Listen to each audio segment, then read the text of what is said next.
Estas son las palabras de presentación que he preparado para el libro de Claudia sobre consideraciones relativas a las fuentes del derecho constitucional y la interpretación de la Constitución. Nuestra querida Claudia Niken,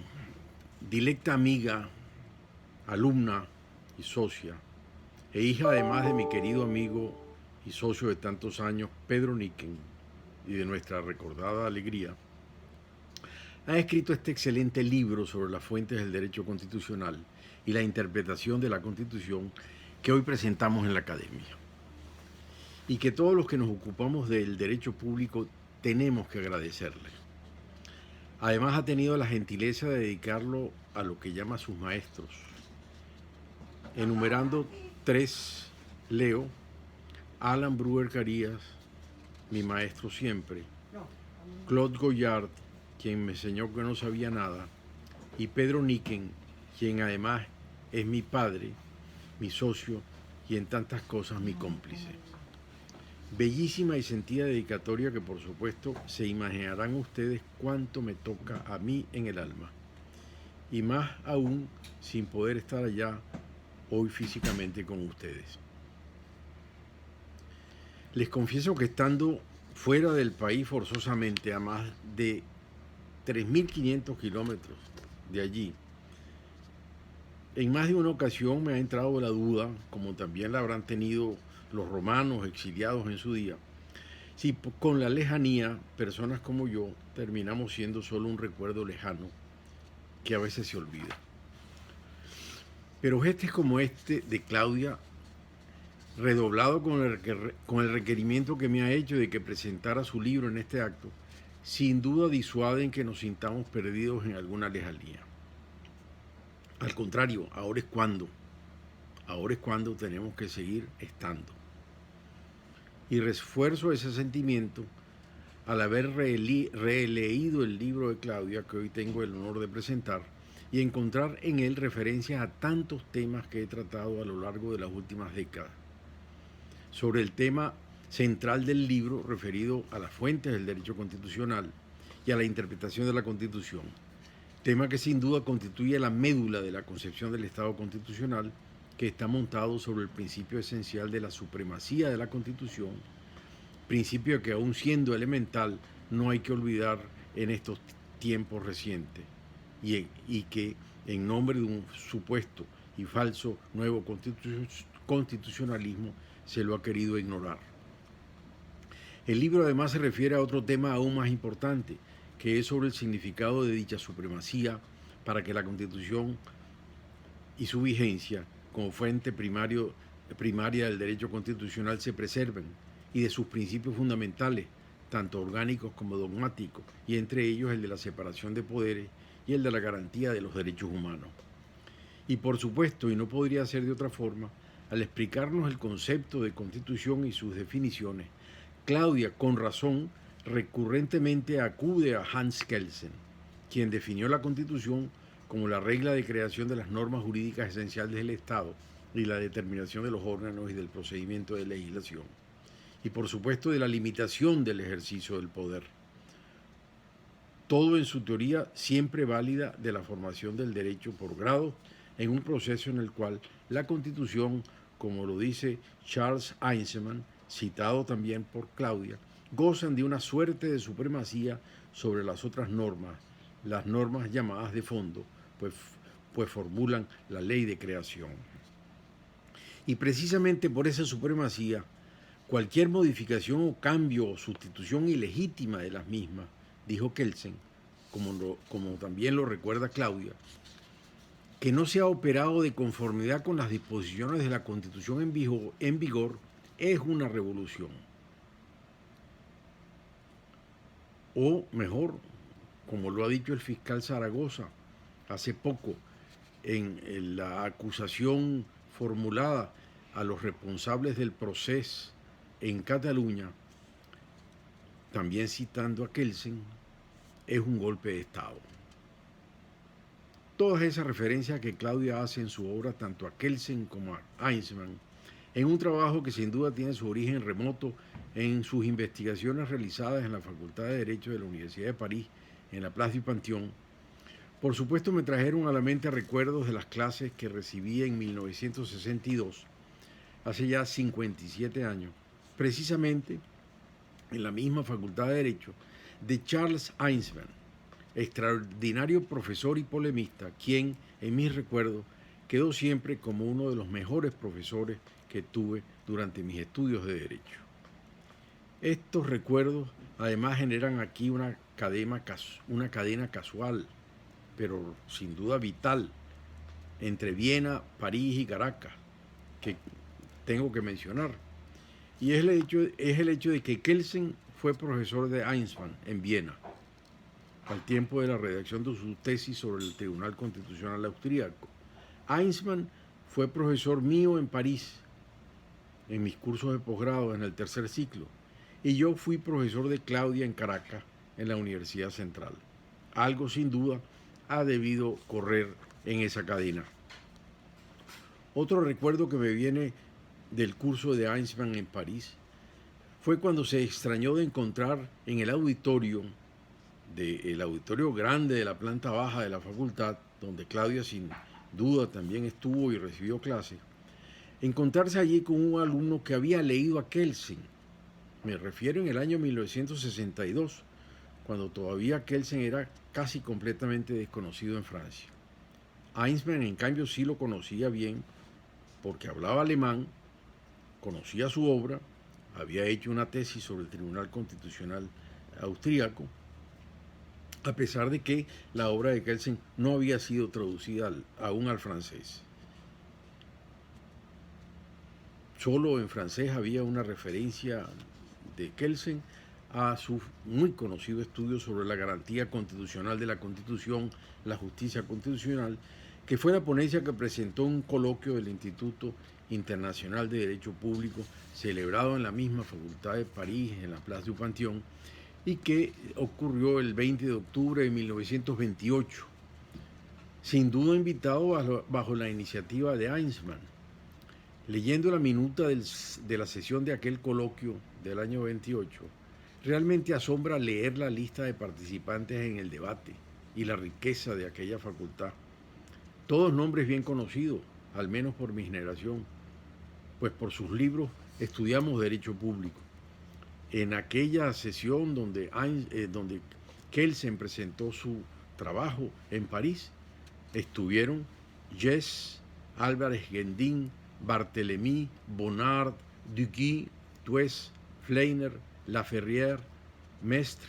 y Gastón Emery. Todos nombres conocidos, insisto, al menos por mi generación. Esa ponencia de Kelsen fue publicada el mismo año en la revista de Derecho Público y de la Ciencia Política en Francia y en el extranjero del año 28. Y en la minuta de la sesión del coloquio fue redactada precisamente por el joven jefe de la secretaría del mismo, que fue precisamente Charles Eisenman. Ahora, volviendo a lo que Eisenman le extrañó entre sus alumnos en París en 1962, tres décadas después de aquel coloquio, de encontrarse a un alumno que algo sabía de Kelsen. Ese estudiante era precisamente un estudiante latinoamericano, pues los europeos no tenían la menor idea. Y ese era yo. Y era yo gracias a que había sido alumno de Gustavo Planchard Manrique, Antonio Moles y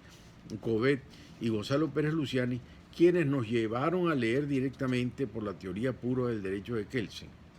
que en cambio entonces ya estaba traducida al español y editada en México.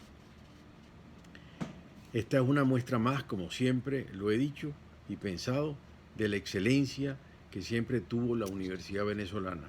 que siempre pudo colocar a los alumnos de nuestras facultades en un nivel bastante más arriba de los pares de estudiantes de otros países. Pero en esa relación Kelsen-Eisenman, con motivo del trabajo de Claudia, quiero recordar algo poco conocido, y es que el mismo Kelsen escribió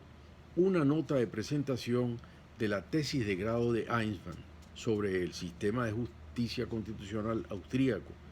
y que presentó en el mismo año, 1928, que constituye un texto que curiosamente solo se ha publicado en castellano, y se ha publicado en castellano en el Perú por la acuciosidad investigativa de nuestro querido amigo Domingo García Belaúnde. En ese texto de presentación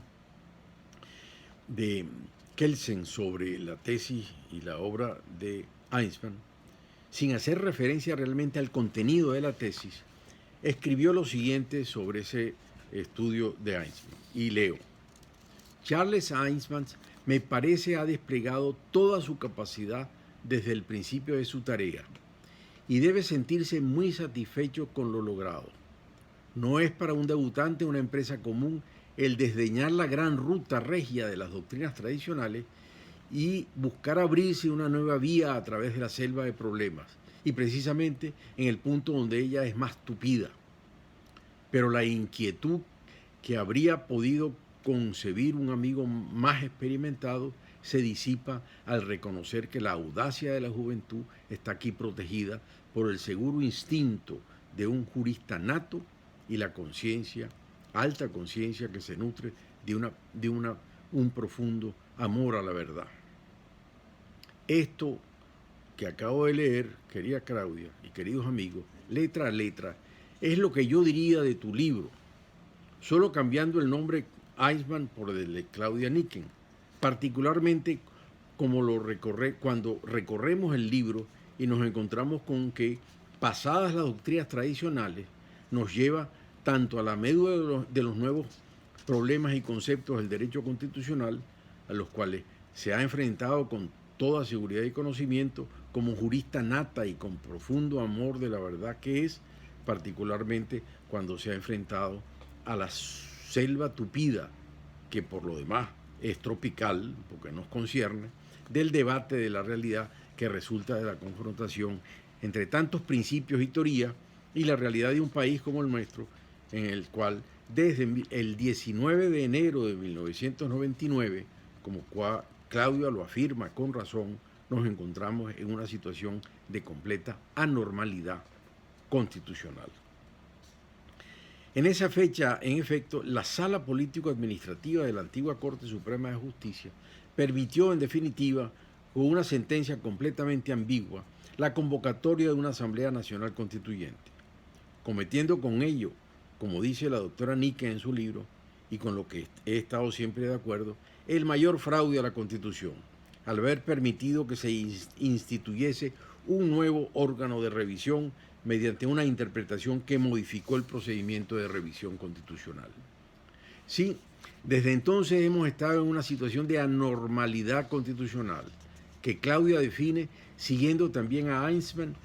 como aquella que existe cuando se da una lucha por la titularidad y ejercicio de la soberanía sin que se dé cumplimiento a las normas preestablecidas para alcanzar el poder o revisar la Constitución. Lo de 1999 fue así, sin duda, un atentado a mansalva contra la Constitución, que comprometió la responsabilidad del juez, tema al cual Claudia dedica todas las reflexiones finales de su libro, constituyéndose en el primer acto formal emitido, digo yo, bajo presión presidencial del mal llamado nuevo constitucionalismo, que con la excusa de convocar a una expresión de la voluntad del pueblo, pisoteó la supremacía constitucional. Dicho acto se complementó a los pocos días con la convocatoria por Chávez de un referendo consultivo para la Asamblea Nacional Constituyente de 1999, siguiendo el guión de dicho nuevo constitucionalismo para destruir la democracia representativa y el régimen constitucional, guión que un grupo de profesores españoles le ofrecieron a Chávez como si se tratase de nuevos espejitos para deslumbrar aborígenes que muchos lamentablemente compraron en nuestro país y que luego se repitió en Ecuador y Bolivia. Al constatar esos hechos se entiende por qué Claudia en su libro, sobre lo que en nuestro medio se tilda como neoconstitucionalismo, simplemente escribe con razón, pero lapidariamente: no me gustan esos neos, y menos cuando ha sido el origen y causa de la anormalidad constitucional que padecemos. Partiendo de esas premisas, La autora en su extraordinario trabajo va pasando revista a todos los temas relacionados con la interpretación constitucional, comenzando con la afirmación importante, que a veces se nos olvida, de que a la Constitución la puede y debe interpretar todo el que la aplica, sean los particulares o los órganos del Estado, en este último caso mediante lo que llama Claudia la interpretación oficial. Esta oficial corresponde a los órganos legislativos, a los órganos ejecutivos y a los órganos judiciales, destacándose en ella a lo que llama la interpretación auténtica, que es la que realiza el propio poder constituyente o los jueces constitucionales, a lo que dedica buena parte de su libro, caracterizada en este último caso por prevenir, en el caso del juez constitucional, de un órgano estatal que tiene la última palabra en la materia. Es decir, dice Claudia, un órgano cuya interpretación no puede ser contradicha o modificada por algún otro órgano y sea vinculante a todos. Yo agregaría a su clasificación dentro de las interpretaciones oficiales,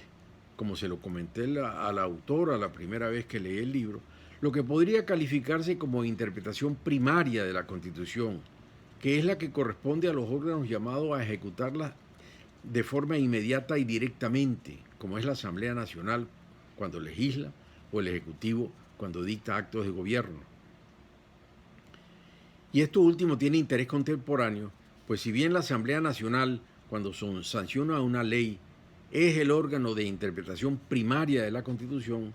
también lo es en casos en los cuales, en medio de la anomalía existente y como consecuencia de la ruptura del orden constitucional que ha ocurrido en el país,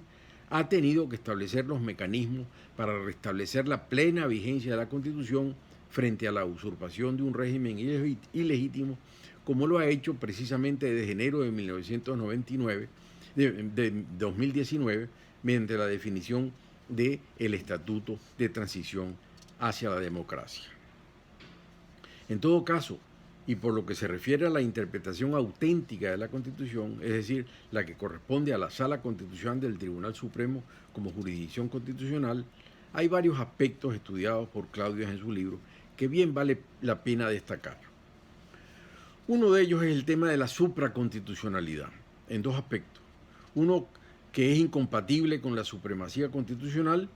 y que ha sido un invento de la Sala Constitucional con respecto de los actos de la Asamblea Nacional Constituyente, tanto en 1999 como ahora a partir del 2017, para justificar la violación impune de la Constitución en medio de la anomalía que no cesa. El otro aspecto, en cambio, sí es compatible con el principio de la supremacía constitucional, porque la Constitución misma lo incorpora en sus previsiones, y es el que permite, por ejemplo, la aplicación de las regulaciones internacionales sobre derechos humanos en forma preferente a los declarados en la propia Constitución, cuando sean más favorables al estatus de las personas. Principio que, sin embargo, ha sido la propia Sala Constitucional la que desde el 2004 se encargó de borrarlo de un plumazo, al reservarse tal función, legando la aplicación inmediata de los instrumentos internacionales por los jueces, contrariamente a lo previsto en la propia Constitución, que en la materia no pasa de ser papel mojado. Otro tema vinculado con el de la supraconstitucionalidad que trata Claudia es el del control de convencionalidad, que es el que ejercen los jueces nacionales, como lo ha elaborado la Corte Interamericana de Derechos Humanos, al confrontar las normas jurídicas internas que deben aplicar en los casos concretos con las de la Convención Americana de Derechos Humanos, debiendo aplicar esta con preferencia, y que como tal es básicamente un control difuso que corresponde ejercer a todos los tribunales y no solo a la Sala Constitucional, salvo cuando se trate de la anulación de alguna ley.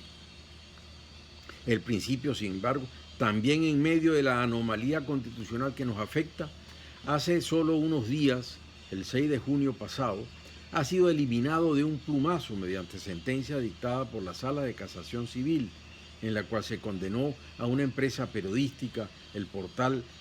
que maneja el portal La Patilla, a pagar un monto astronómico de dinero por daños morales, pero a fuerza de declarar que en Venezuela los jueces no pueden ejercer el control de convencionalidad, sino que ello corresponde solo, exclusivamente a la Sala Constitucional del Tribunal Supremo, confundiendo con todo el retroceso imaginable el control de convencionalidad con el control de constitucionalidad concentrado. El libro de Claudia se centra luego en el estudio del órgano que ha sido el responsable de todos estos desaguisados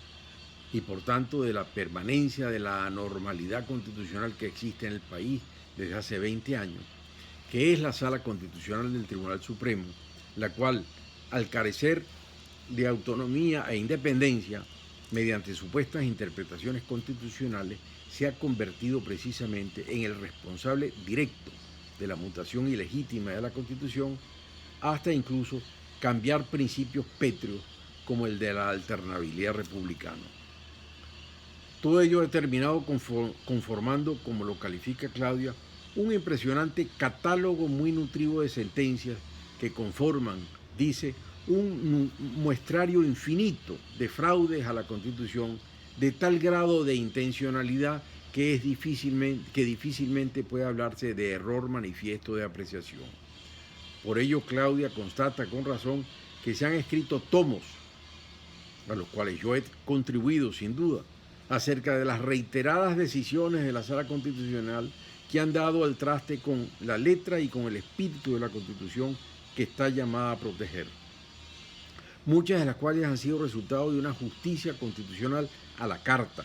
impartida a la carta, que ha resultado del nefasto invento hecho por la Sala, como también lo destaca Claudia, del mal llamado recurso de interpretación constitucional. Mediante este instrumento, el gobierno, los amigos del gobierno, los amigos de los magistrados,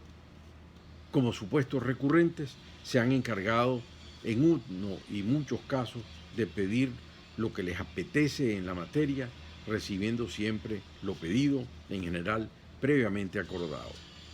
Y ante esa Sala Constitucional, como supuesto intérprete auténtico de la Constitución, pero como responsable directo de la anormalidad constitucional que nos acompaña, Claudia concluye su obra preguntándose, como todos los que nos hemos ocupado de esto lo hemos hecho, y como estoy seguro que todos ustedes se preguntarán, quis custodies ipso custode, es decir, ¿quién controla a este contralor desaforado? La respuesta, por supuesto, solo puede darse a futuro, para cuando pueda el país volver a la normalidad constitucional y se lleguen a designar a los nuevos magistrados del Tribunal Supremo, no mediante el concurso que regula la Constitución, como bien lo califica Claudia en su libro al identificarlo como concurso, y que yo califiqué incluso en la Asamblea Constituyente como lo más parecido a un concurso de belleza, sino mediante la sabia selección de personas probas y justas para impartir justicia con independencia. Y recordemos que en definitiva, como lo expresó George Jelinek, la única garantía frente al guardián de la Constitución radica al final en su conciencia moral, la cual en definitiva se forja por la condición de los propios miembros del Tribunal Constitucional. En definitiva, con todo riesgo, como lo observó Alexis de Tocqueville al analizar la Constitución Federal de los Estados Unidos y el rol que en este país tiene la Suprema Corte como juez constitucional, al decir que estando depositado en sus magistrados la paz, la prosperidad y la existencia misma de la Unión, sin ellos la Constitución sería letra muerta, que es precisamente lo que lamentable ha ocurrido en Venezuela, por culpa de ese juez constitucional. Como podemos apreciar de este vuelo rasante que he hecho del libro de Claudia, con motivo de esta presentación, lo que debemos agradecerles es al Centro para la Integración y el Derecho Público y a la Editorial Jurídica Venezolana, y asimismo a esta academia por realizar este acto, que hayan contribuido a que el libro haya sido dado a conocer más como se merece con esta presentación. Y además, por sobre todo, agradecer a nuestra querida Claudia por las magníficas reflexiones que nos ha regalado con su libro, escritas con la idea, como ella lo indica en el párrafo final del mismo, de invitar al lector a la reflexión y a la investigación para entender su Constitución, para determinar cómo está conformado el orden constitucional y para confrontarlo con la interpretación de la Constitución. Quien lea la obra constatará sin duda que ello lo ha logrado con creces. Y concluyo simplemente agradeciendo de nuevo a Claudia por el honor que me hizo en invitarme a participar en este acto y a todos ustedes por haber estado allí presentes apoyándola y que continúen su labor de investigación. Muchas gracias y saludos a todos.